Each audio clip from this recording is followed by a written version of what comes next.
Shalom. Call Halal, Yahweh, Bahashim, Yahweh Shai, Bahashim, Rakak Wadash. Double honors to the elders and apostles of Great Millstone who taught me this truth and rule well.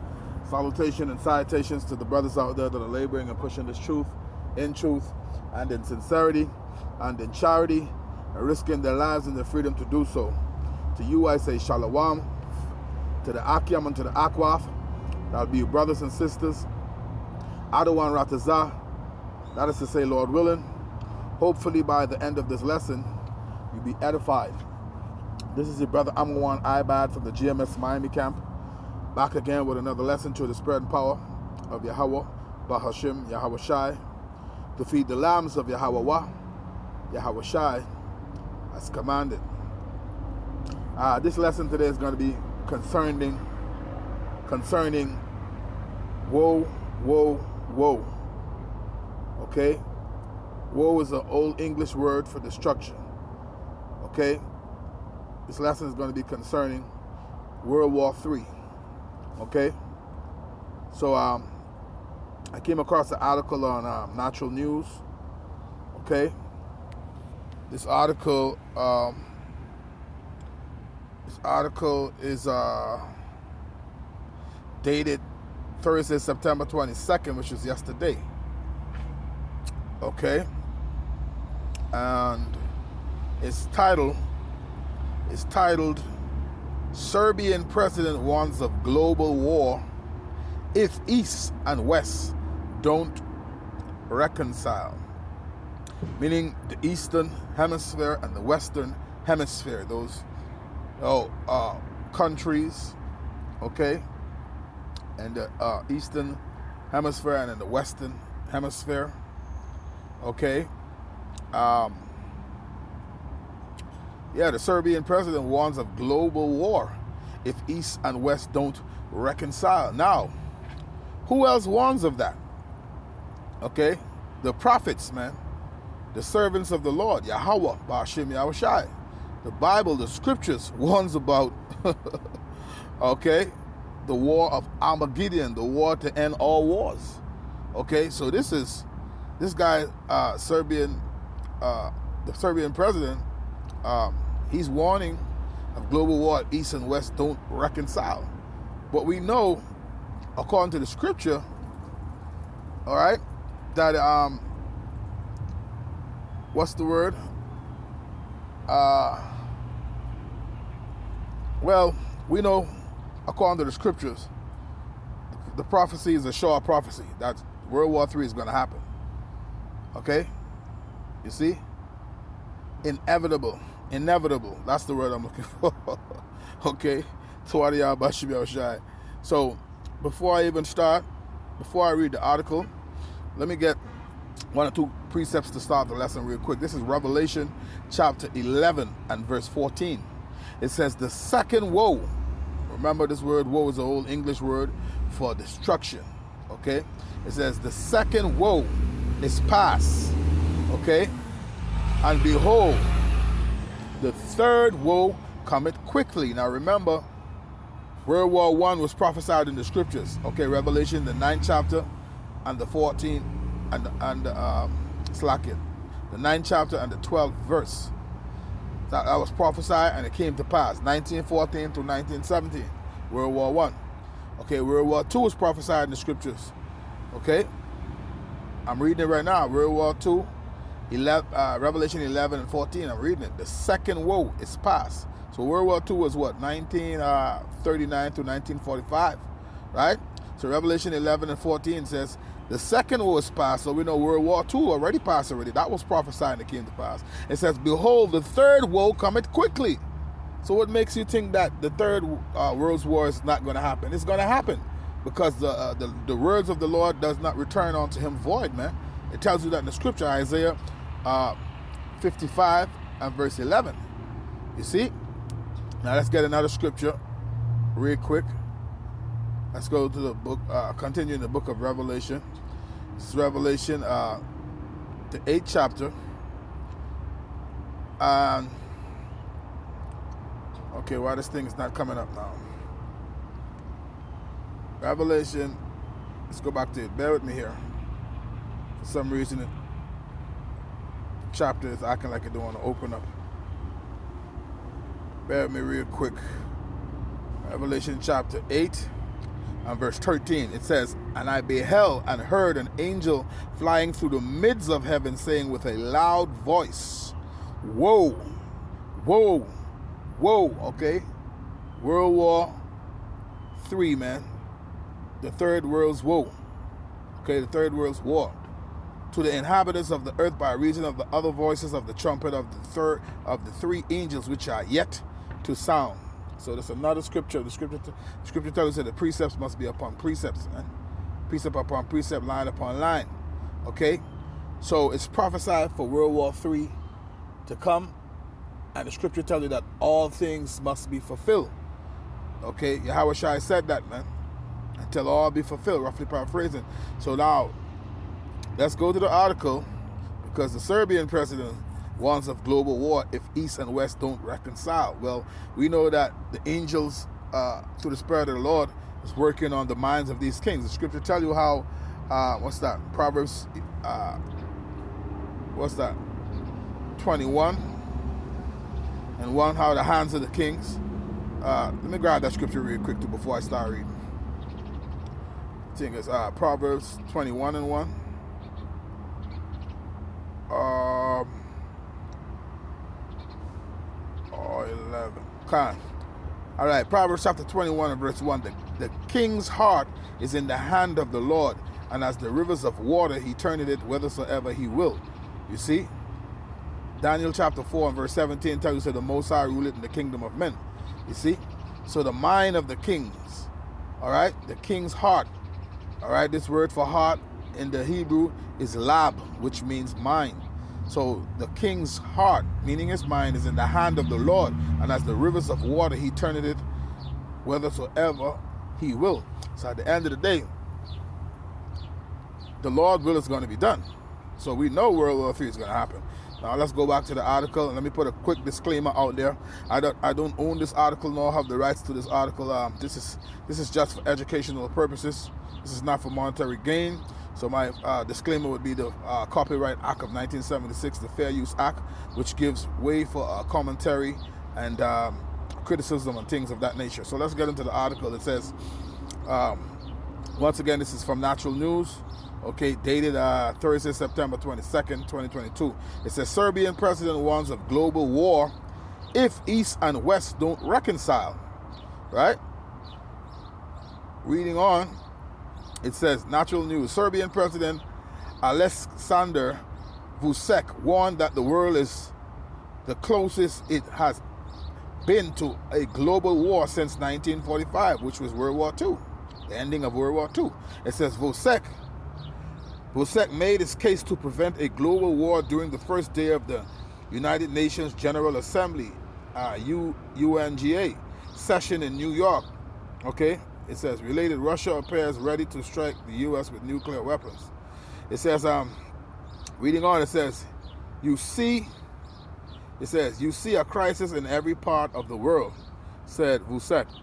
Nothing that the UN Secretary General Antonio Guterres himself made gloomy predictions during his keynote speech at the UNGA. I think realistic prediction ought to be even darker, said Vučić. Our position is even worse.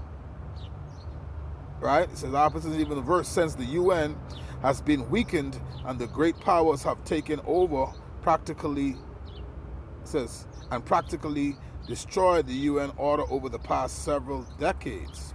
It says Vučić further warned that small countries like Serbia can't expect any good news going forward. If this slow descent into global war, Slovakia, it says Vučić further warned that small countries like Serbia can't expect any good news going forward if this slow descent into global war isn't stopped. Right? So remember, we tell you the scriptures say the heart of the king is in the hand of the Lord, man. He turned it whithersoever he will. It's not going to stop because it's going to happen. Okay? Just a matter of time. It says, for all of us small countries who are only want to be secure and provide safety to our citizens, there is no good or easy news. He said, I expect everything going forward to involve more complicated relations between the West and Russia, but also between, and Russia is mobilizing right now. They're mobilizing their citizenry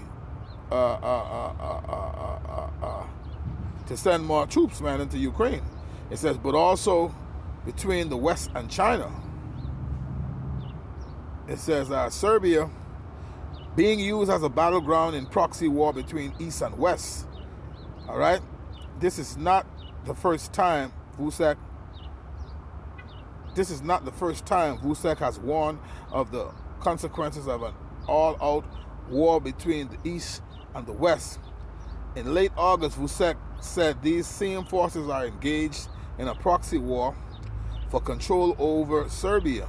He made these comments while Belgrade was committed to a path to joining the European Union, EU, while maintaining good and healthy relations with Russia and China. The remarks also came after a protest was held in the capital of Belgrade against the holding of a gay pride rally in the city. The anti-march protesters waved Russian flags and carried posters of Russian President Vladimir Putin. I cannot say that the protest was a proxy attack because there were many ordinary people there, he said, but whether there is a proxy conflict in Serbia, there is one, no doubt about that, East and West. I said Serbia maintains that it wants to join the EU, its single biggest trading partner and investor, a position it has held since 2012, but the country is almost entirely dependent on Russia for gas and for the arming of the country's military. China is also entering Serbia as a key investor in mining and infrastructure projects. It says Serbia condemned Russia's special military operation in Ukraine earlier this year, but it continues to refuse to join the Western-led sanctions against Moscow despite strong pressure from the EU to do so. Vucek maintains that the country is neutral in the conflict. We are trying to survive with as few words and scars as possible, said Vucek. It says, so Vucek, Serbia ain't trying to be involved. It says Eastern and Western great powers are also using Serbia as a staging ground for the fight over Kosovo, a de facto independent nation that Serbia claims as its autonomous province. The EU insists that prerequisite for Serbian accession into the bloc would be recognizing the independence of Kosovo.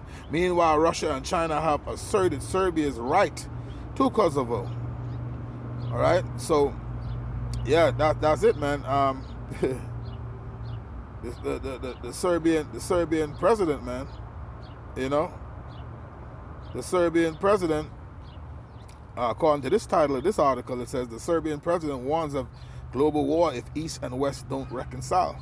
But like we say, the words of the Lord doesn't return unto him void. Let's grab that, and we're going to grab a few more scriptures, and we're going to close it out. Let's get that in Isaiah chapter 55 and verse 11. It says, so shall my word be that goeth forth out of my mouth. It shall not return unto me void, meaning empty, but it shall accomplish that which I please, and it shall prosper in the thing whereunto I sent it. So World War III is prophesied, man. So going around that, it must happen. Let's get what's that? Go to all right, Joel, the book of Joel. And this lesson is all through the Spirit, where the Spirit allow it go. Joel chapter 3, verse 2. It says, I will also gather all nations and will bring them down into the valley of Jehoshaphat. Reading it verbatim, it says Jehoshaphat, but we know it to be Yahweh Shaphat. Okay? Yahweh's judgment. It says, and I will plead So that it says, I and will plead with them there for my people, for my heritage Israel, whom they have scattered among the nations and parted my land. So this is for the controversy of Zion, man. You see, jumping down to verse 12, Joel chapter 3 and verse 12, it says, let the heathen be wakened and come up to the valley of Yahweh Shaphat. Okay, that's what it should say. For there will I sit to judge all the heathen round about. So this is for the controversy of Zion, man. You see, the war, the end all wars. Let's get that in Revelation. Revelation chapter 16, right? And verse 16.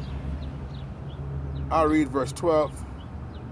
Because this is a prophecy that's happening right now. On the 6th, verse 12, and the 6th angel poured out his vial upon the great river Euphrates, and the water thereof was dried up. Look at your news and check out the river Euphrates is being dried up. That's prophecy. That the way of the kings of the east might be prepared, man. So you see, that's Gog and Magog and his companies. Okay, because he's going to be a god unto the nations of the east. You know, this is Revelation 16 and verse 16. And he gathered them together into a place called in the Hebrew tongue Armageddon, man. So these nations are going to be gathered together for war, man. You see, according to the scriptures. Okay, and we know the word of the Lord stands true. Okay, faithful and true, man. You see? So, I want to get more. Let me see if I can grab it. The book of Jeremiah, the 50th chapter. Real quick. Jeremiah chapter 50, around about the 9th verse. It says, for lo, I will raise up and cause to come up against Babylon an assembly of great nations from the north country. Okay, and we know according to scripture, the daughter of Babylon, Babylon the Great, we know that today to be America. It says, for lo, I will raise up and cause to come against Babylon an assembly of great nations from the north country. Okay, so that's talking about Russia, man, Gog and Magog. All right, and those who they're going to be a god unto. All right, it says, and they shall set themselves in array against her. From thence shall she be taken. Their arrows shall be as a mighty expert man. None shall return in vain. And Chaldea shall be a spoil. All that spoil her shall be satisfied, said the Lord. Because ye were glad, because ye rejoiced, O ye destroyers of mine heritage. Right. What they did to the Lord's people and to the land, man. Because ye are grown as fat as the heifer at grass, and below as bulls. Your mother shall be sore confounded, which is Great Britain. She that bare you shall be ashamed. Behold, the hindermost of the nations shall be as a wilderness and a dry land and a desert. Yeah, because that's going to the lake of fire going to be created to those ICBM missiles, man, when they're shot into the ends of the earth, according to 2nd Ezra, the 16th chapter and the 13th verse. It says, because of the wrath of the Lord it shall not be inhabited, but it shall be wholly desolate. Everyone that goes by Babylon shall be astonished and hiss at all her plagues. Put yourself in array against Babylon round about, all ye that bend the bow. Shoot at her, spare no arrows, for she hath sinned against the Lord. Shout against her round about, she hath given her hand, her foundations are fallen, her walls are thrown down, for it is the vengeance of the Lord. Take vengeance upon her, as she had done, do unto her. So that's how it's going to be done, man. All right, the closing credits, the end of the movie, read Revelation, the 18th chapter, man, from 1 on down. All right, so I'm off to end it there. All right, so Lord willing, you were edified. On to the next one. Shalom.